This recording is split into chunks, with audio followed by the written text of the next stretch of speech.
ரீசெண்டா சின்சானை பத்தின ஒரு விஷயம்ன்றது இன்ஸ்டாகிராம்ல எனக்கு அடிக்கடி வந்துகிட்டே இருக்கு. என்ன கேப்டன், இவனால அனிமையை பத்தி தான் பேசிக்கிட்டு இருந்தீங்க, இப்ப என்ன சின்சானை பத்தி தான் பேச ஆரம்பிச்சிட்டீங்க?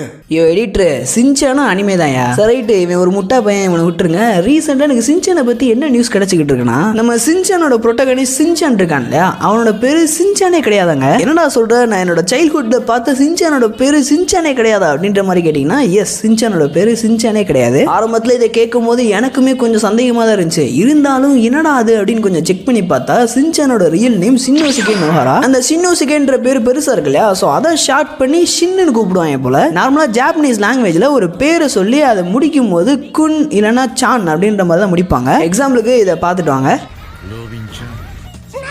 ஸோ ஷின்னோஸ்கேவோட நிக் நேம் வந்து ஷின்னு. ஸோ அது கூட சானை ஆட் பண்ணி சின்சான் தான் கூப்பிட்டுக்கிட்டு இருந்திருக்காங்க. அது காலப்போக்கில் நம்ம சின்சான்னு கூப்பிட்டு அவனோட பேரே சின்சான் தான் நினைச்சிட்டோம். பட் எப்போதுமே சின்சானா ஜாப்பனீஸ்ல பார்த்தீங்கன்னா சின்சானோட பேரை கூப்பிடும்போது மட்டும் சின்சான் அவனோட பேரை சப்டைட்டில் தனித்தனியாக பிரித்து தான் போடுவாங்க. அதை இவ்வளோ நாளாக நான் நோட்டீஸ் பண்ணதில்லை. இப்போ ரீசெண்டாக இந்த நியூஸை கேட்டதுக்கு அப்புறம் தான் நோட்டீஸ் பண்ணேன். சரி, ரைட்டு, இந்த மாதிரி சின்சானோட பேரு சின்சான் அப்படின்ற விஷயம் உங்களுக்கு இப்போ தான் தெரிஞ்சுன்னா அதை கமெண்ட்ஸில் சொல்லுங்க.